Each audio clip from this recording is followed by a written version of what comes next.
শত শত মানুষকে নির্মম নির্যাতন, গুম, খুন, হামলা, মামলা, জমি দখল, চাঁদাবাজি, টেন্ডারবাজি সবকিছুই করেছেন আওয়ামী লীগের নেতা কামরুজ্জামান কামরুল।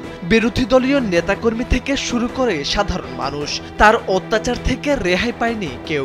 নিজের এলাকাকে কামরুল এভাবেই অন্ধকার যুগে নিয়ে গিয়েছিলেন বলে অভিযোগ করেন স্থানীয় বাসিন্দারা। 1999 সাল থেকে 2012 সাল পর্যন্ত কামরুলের বিরুদ্ধে হত্যা, নির্যাতন, জমি দখল, চাঁদাবাজি, ধর্ষণ, বিস্ফোরণ, অগ্নিসংযোগ সহ নানা অভিযোগে বিভিন্ন থানায় 7টি মামলা হয়েছে। এছাড়া গত 5 আগস্ট সরকার পতনের পর থেকে এ পর্যন্ত নতুন করে হত্যা সহ 6টি মামলা হয়েছে। ইডেন বে কক্সবাজার সমুদ্র সৈকতের উপর নিজেদের একটি ঠিকানা। মাত্র 5 লাখ টাকায় আপনিও হয়ে যেতে পারেন এই হোটেলের মালিক। আওয়ামী লীগের কেন্দ্রীয় নেতাদের সাথে ছিল কামরুলের গভীর আঁতাত। সেই দম্ভে অপকর্ম করলেও কেউ আঙ্গুল তোলার সাহস পেত না। ভয়ে আর আতঙ্কে দলীয় কিংবা প্রশাসনের কেউ মুখ খুলত না। সাংবাদিকদের মুখ বন্ধ রাখতে দেওয়া হতো হুমকি। ইতিহাস ঐতিহ্যের এই নরসিংদীকে গত 16 বছরে অন্ধকার যুগে নিয়ে যান পৌরসভার সাবেক মেয়র ও জেলা আওয়ামী লীগের যুগ্ম সাধারণ সম্পাদক মোহাম্মদ কামরুজ্জামান কামরুল। এমপিদের সঙ্গে আঁতাত করে পুরো জেলার সব অপরাধ ও টেন্ডার নিয়ন্ত্রণ করতেন তিনি। 2004 থেকে 2011 সালে পৌরসভার মেয়র নির্বাচিত হন কামরুলের বড় ভাই লোকমান হোসেন। তার ভাই মেয়র থাকার সময় নরসিংদী শহরে কামরুল গড়ে তোলেন অপরাধের সাম্রাজ্য।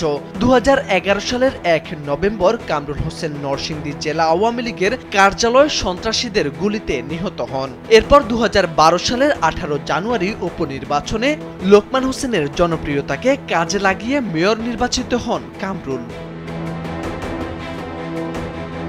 2015 সালে দলীয় মনোনয়নে পুনরায় মেয়র নির্বাচিত হন তিনি। 2019 সালের দিকে স্থানীয় এমপির সঙ্গে মতবিরোধ ও কামরুজ্জামানের সন্ত্রাসী কার্যকলাপের কারণে তাকে আর মনোনয়ন দেওয়া হয়নি।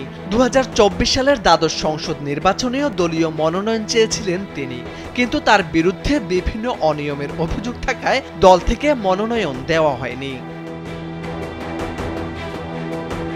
আগে থেকেই পৌরসভার মেয়র থাকাকালে নরসিংদী সদরের এমপিও ছিলেন তার হাতের পুতুল।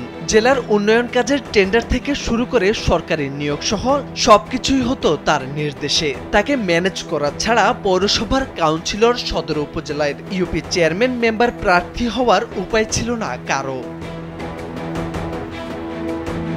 কামরুল নিজেই মেয়র, নিজেই ঠিকাদার, নিজেই তদারককারী, নিজের কাজের বিল নিজেই পরিশোধ করতেন। খেয়াল খুশি মতো কাজ করে সরকারের কোটি কোটি টাকা আত্মসাৎ করেছেন। আমাদের যে মানবিক যে অধিকারগুলো ছিল এগুলোও তারা কেড়ে নিয়েছে। এরকম পরিমাণের অত্যাচার, নির্যাতন তারা নরসিংদী ডিস্ট্রিক্টের মধ্যে করছে এবং তারা যেভাবে নৃশংসভাবে মানে মানুষকে হত্যা করত, বিভিন্ন ভয়ভীতি দেখিয়ে নিরপরাধ মানুষকে তারা মামলা দিত। মামলা দিয়ে পুলিশের মাধ্যমে তারা মানে কারাগার নিয়ে যেত, থানার মধ্যে নিয়ে যেত।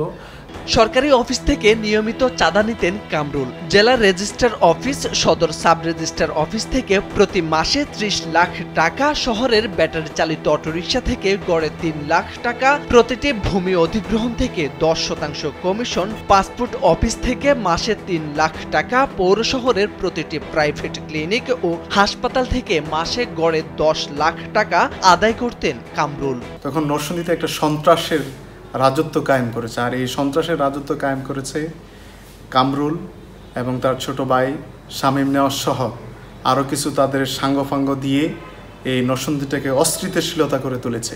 আমাদের বাংলাদেশ জামায়াত ইসলামের অফিস 2012 সালে 22 নভেম্বর তার নেতৃত্বে এবং কায়ুম সন্ত্রাসের নেতৃত্বে এবং কামরুলের নেতৃত্বে তারা আমাদের অফিস পুড়িয়ে দিয়েছে। আওয়ামী লীগ সরকারের পতনের পর তার সব অপকর্মের বিচার চেয়েছেন স্থানীয়রা, কিন্তু সুযোগ বুঝে গা ঢাকা দিয়েছেন কামরুল। মোরশেদ আলম, কালবেলা।